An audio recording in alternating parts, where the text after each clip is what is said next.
Avant de mourir, il a laissé derrière lui une image à la fois brillante et brisée, comme une étoile qui s'éteint trop tôt. Personne ne parle de cette scène de panique absolue, ce jour où le présentateur le plus aimé de France a sauté par la fenêtre pour échapper à la police. C'est un épisode qui a marqué la fin d'un règne télévisuel, et qui a révélé une face sombre que personne n'osait imaginer. Jean-Luc Delarue, ce nom évoque immédiatement l'élégance et la voix rassurante de « Ça se discute », l'émission qui a changé la télévision française. Pendant des années, il a été la figure incontournable des plateaux, l'homme qui savait écouter, poser des questions qui touchaient l'âme et donner une voix à ceux qu'on n'entendait jamais. Mais derrière ce sourire parfait, il y avait un autre homme. Fragile, tourmenté, prisonnier d'un monde où le succès ne suffit jamais.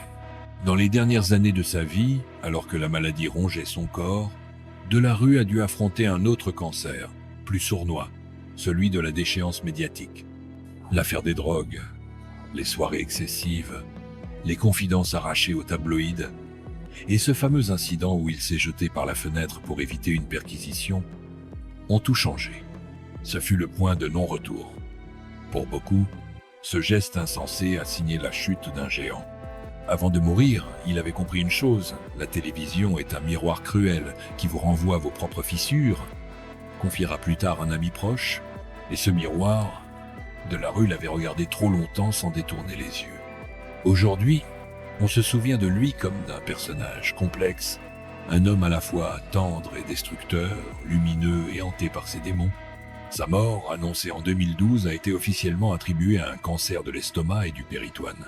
Mais, pour ceux qui l'ont connu, la vraie cause était plus profonde. Un cœur épuisé par les scandales, les faux amis et une pression médiatique impitoyable. Cette histoire n'est pas une simple biographie. C'est un cri, une révélation. Que s'est-il réellement passé dans les coulisses de cette vie qui semblait parfaite ? Pourquoi l'homme qui faisait parler les autres a-t-il été réduit au silence ? Jean-Luc Delarue n'était pas seulement un animateur, il était une institution. Dans les années 1990 et 2000, la télévision française vivait une véritable révolution. Les talk-shows devenaient des confessions publiques, les débats s'intimisaient et les histoires personnelles prenaient le pas sur les grands discours. Avec « Ça se discute », Delarue a su capter cette époque de changement culturel. Il a donné la parole à des anonymes, transformant leurs expériences en miroir pour des millions de téléspectateurs. Sa voix posée, ses yeux attentifs, son élégance discrète faisait de lui l'homme de confiance d'une France en quête de sincérité. Dans l'univers parfois artificiel de la télévision, Delarue incarnait la vérité et l'empathie. Il n'était pas un simple présentateur. Il devenait le confident, celui qui savait écouter sans juger, celui qui se faisait porte-parole des douleurs et des espoirs des autres. Ce talent l'a propulsé au sommet. Très vite, il est devenu l'une des figures les plus respectées du petit écran, multipliant les projets, les productions et les succès. Ça se discute, puis toute une histoire. Et d'autres formats innovants portaient sa signature. Une télévision à taille humaine, émotionnelle, presque thérapeutique. Mais derrière cette image immaculée se dessinait un autre décor. Celui d'un homme soumis à une pression colossale, pris au piège de son propre personnage. Le succès ne se digère pas toujours bien, surtout lorsqu'il arrive tôt et qu'il se nourrit de perfection. Delarue, réputé pour son obsession du détail et sa volonté de tout contrôler, a peu à peu glissé dans un monde d'excès, d'angoisse et de dépendance. Ce glissement, il le masquait habilement devant les caméras, mais les rumeurs circulaient déjà dans les couloirs des studios. Le début des années 2000 marque une fracture. À cette époque, la télévision française devient plus dure, plus sensationnaliste, et le public, saturé, commence à se lasser des visages trop lisses. Delarue, lui, sans cette fragilité, il veut rester au sommet, coûte que coûte. Les soirées mondaines deviennent plus fréquentes, l'alcool et la cocaïne s'invitent en coulisses.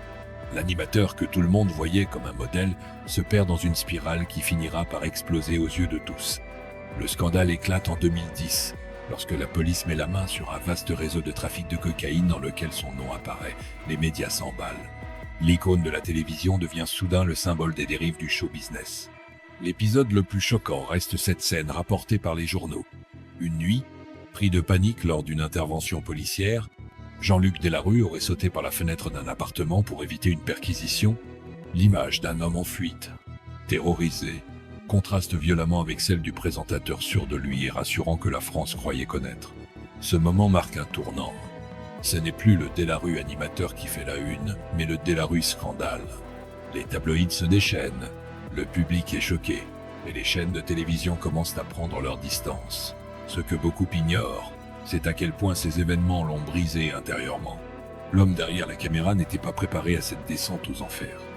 Et pourtant, malgré les chutes, Jean-Luc Delarue reste un personnage fascinant, car son histoire condense toutes les contradictions de la célébrité, la gloire et la solitude, la lumière et l'ombre, la reconnaissance et le rejet.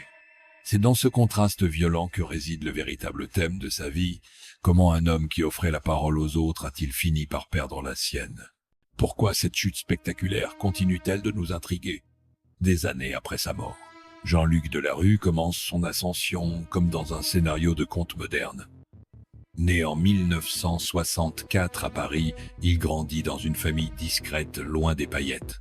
Pourtant très jeune, il nourrit une obsession pour la communication et le contact humain. Après des études dans une école de commerce, il découvre rapidement le monde des médias et y trouve sa place.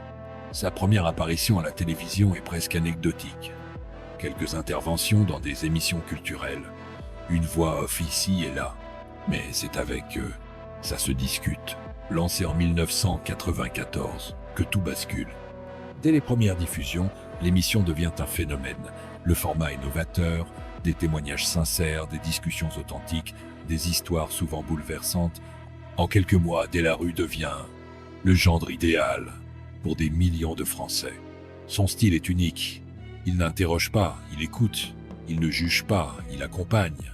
Ses émissions se transforment en espaces de confession où des gens ordinaires livrent leurs blessures, leurs secrets et leurs espoirs. Les années 1990 sont un âge d'or pour lui. Les récompenses pleuvent, 7 d'or, succès d'audience, reconnaissance unanime. Il fonde sa société de production Réservoir Prod et devient un incontournable de l'audiovisuel. Derrière ce succès flamboyant, il y a un perfectionniste acharné qui ne laisse rien au hasard. Ceux qui ont travaillé avec lui racontent qu'il pouvait passer des heures sur une phrase, sur un détail, sur le ton exact d'un témoignage. Cette obsession de l'excellence faisait sa force et sa fragilité, car à mesure que la lumière se fait plus intense, les ombres s'allongent. Le rythme de travail devient infernal. Les nuits de montage s'enchaînent. Le stress, l'angoisse de l'échec et la pression des audiences deviennent son quotidien. Il découvre alors les paradis artificiels, l'alcool, puis la cocaïne. Ce n'est pas une nouveauté dans le milieu télévisuel, mais pour Delarue, c'est un piège qui se referme lentement. Dans les soirées parisiennes, il est partout.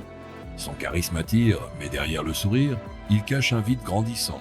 Le premier événement inhabituel qui brise l'image du gendre idéal a lieu en 2007, lorsqu'il est brièvement suspendu par France Télévisions pour des comportements jugés inappropriés. Officiellement, ce sont de simples incidents, mais les rumeurs circulent. Excès, coup de colère, soirée incontrôlable. Il revient à l'antenne. Mais une fissure est apparue dans son image publique. Puis arrive 2010, l'année du scandale.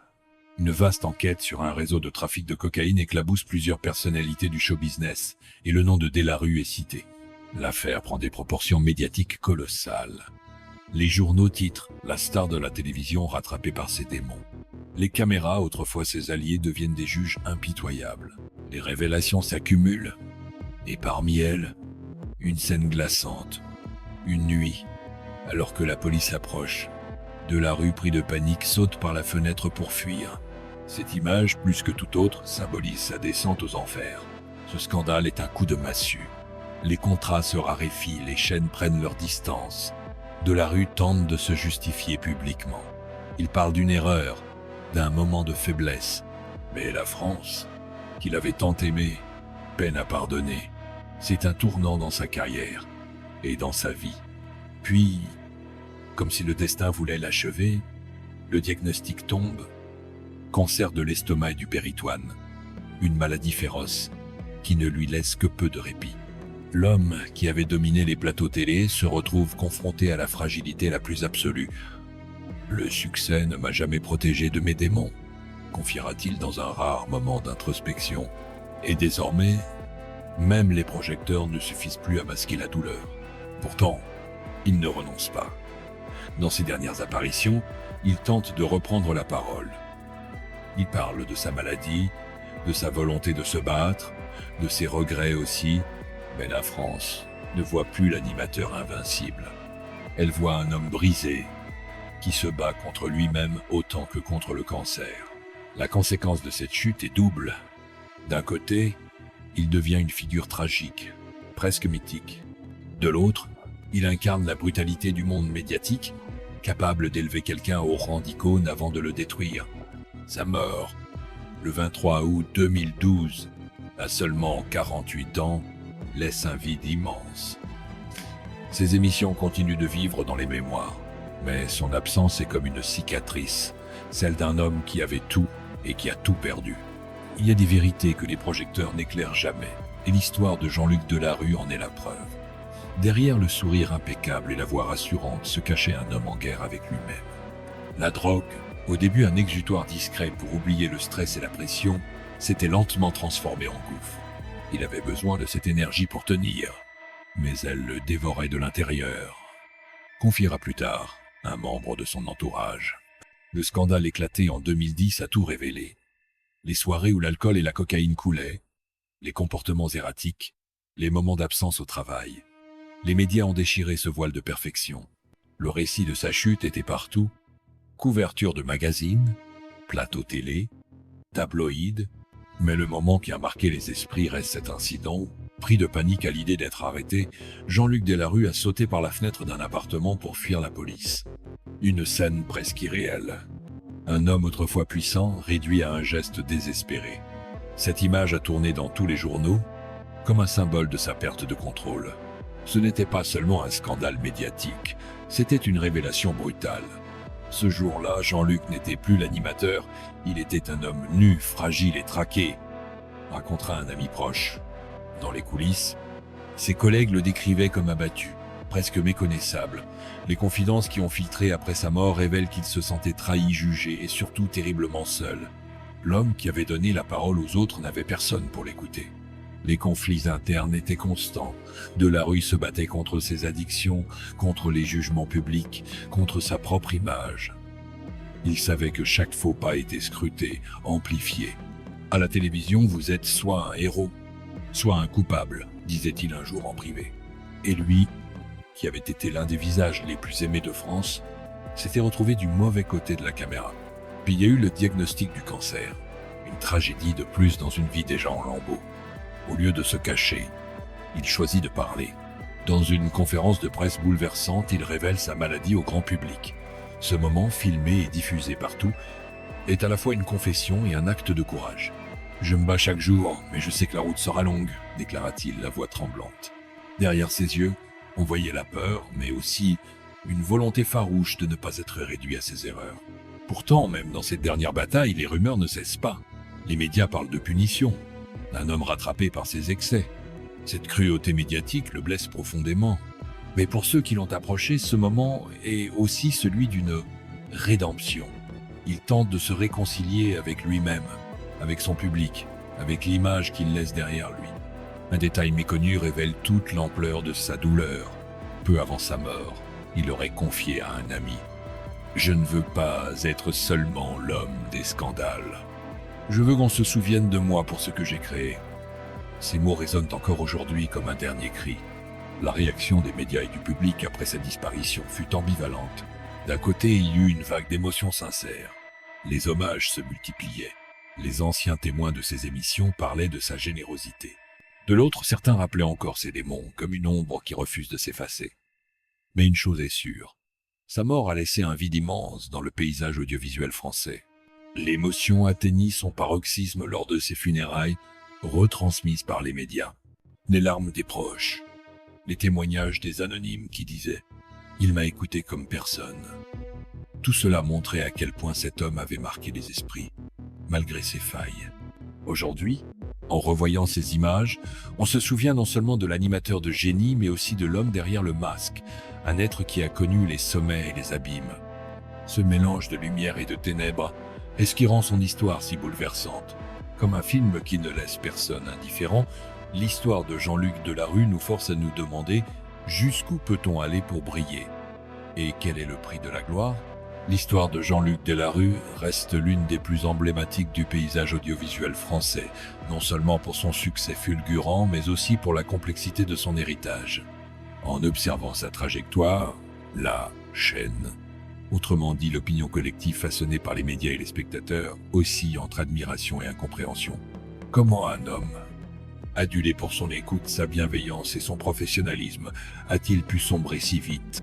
D'un côté, il y a le mythe Delarue, le présentateur visionnaire qui a révolutionné le talk show. À travers Ça se discute, il a introduit une nouvelle façon de faire de la télévision, plus humaine, plus intime, plus sincère. Il a ouvert la porte à des témoignages de vie qui, avant lui, n'auraient jamais trouvé leur place sur un plateau télé. Son approche presque thérapeutique a donné la parole aux anonymes, transformant la télévision en un espace de vérité et d'émotion. En ce sens, il a marqué toute une génération de téléspectateurs, et son influence reste perceptible dans de nombreux formats actuels. Mais derrière cette réussite, il y a l'homme réel. Et là se trouve le secret. Delarue n'était pas seulement lisse et parfait. Il était humain, vulnérable, rongé par ses propres failles. Les scandales liés à la drogue, l'image d'un homme fuyant par une fenêtre, les aveux tardifs sur ses excès, tout cela fait partie intégrante de sa légende. Certains voient en lui le symbole de la télévision moderne, un milieu qui glorifie puis détruit ses icônes. D'autres, au contraire, le considèrent comme une victime d'un système médiatique cruel, où la moindre erreur est amplifiée jusqu'à l'inhumanité. Ce qui ressort des témoignages posthumes, c'est cette idée d'un homme profondément attaché aux autres, mais incapable de se protéger lui-même. Beaucoup d'anciens invités de ces émissions racontent à quel point il savait les mettre à l'aise, leur donner de la dignité et de l'écoute. Cette qualité rare, il la payait cher en coulisses, se vidant de son énergie dans un monde qui ne pardonne rien. La chaîne, en retraçant son parcours, ne peut ignorer ni les sommets ni les abysses. Jean-Luc Delarue, c'est à la fois l'homme qui a donné une voix aux oubliés et celui qui a perdu la sienne dans un brouillard de scandales. Ce mélange d'admiration et de tristesse continue de faire de lui une figure fascinante, presque tragique, comme si son histoire était un avertissement pour tous ceux qui veulent atteindre les sommets du succès. Et le public? Il reste partagé. Certains ne retiennent que ses succès et son talent unique, d'autres se souviennent des excès et des chutes spectaculaires. Mais une chose est certaine, personne n'a oublié son nom. Même aujourd'hui, ses émissions rediffusées ou évoquées réveillent une nostalgie particulière, celle d'un temps où la télévision savait encore écouter les histoires humaines, sans artifice. Il y a des histoires qui traversent le temps et laissent une empreinte indélébile. Celle de Jean-Luc Delarue en fait partie. Plus qu'un simple animateur, il a incarné une époque où la télévision cherchait encore à comprendre les gens, à leur tendre un micro sans filtre. Aujourd'hui, quand on revoit les archives de Ça se discute, il y a comme un parfum de nostalgie. Ces débats intimes, ces confidences, cette voix posée qui savait apaiser les douleurs des autres. C'était un homme qui écoutait vraiment. Et cela, dans le monde de la télévision, est devenu rare. Pourtant, sa vie ressemble à une tragédie moderne. L'homme qui savait faire parler les autres n'a jamais su confier ses propres blessures. Derrière le professionnel rigoureux se cachait une solitude immense. Une course effrénée pour rester au sommet. Ses excès, ses erreurs et ses démons n'effacent pas son génie, mais ils rappellent à quel point la célébrité peut être destructrice. Le succès ne m'a pas rendu plus fort, il m'a seulement rendu plus vulnérable, aurait-il confié à un proche. Ces mots résonnent comme une vérité universelle. Aujourd'hui, on retient surtout l'essentiel, ce qu'il a apporté. Les témoignages de ceux qui ont participé à ces émissions disent tout. Il m'a écouté comme personne. Il m'a donné une chance de raconter mon histoire. Et c'est peu, être là son plus bel héritage. Avoir donné un espace de dignité et de reconnaissance aux anonymes. Même après sa mort, son style unique reste une référence. Il y a, dans le souvenir de Jean-Luc Delarue, quelque chose de profondément humain. On se rappelle ses moments de lumière, mais aussi ses failles, car elle nous rappelle que derrière chaque figure publique se cache une vie fragile, pleine de doutes et de douleurs. Le temps passe, mais son nom demeure gravé dans la mémoire collective, non seulement comme celui d'un animateur de talent, mais comme celui d'un homme qui a marqué une époque. Il y a des histoires qui n'ont jamais été racontées. Mais maintenant, vous les connaissez.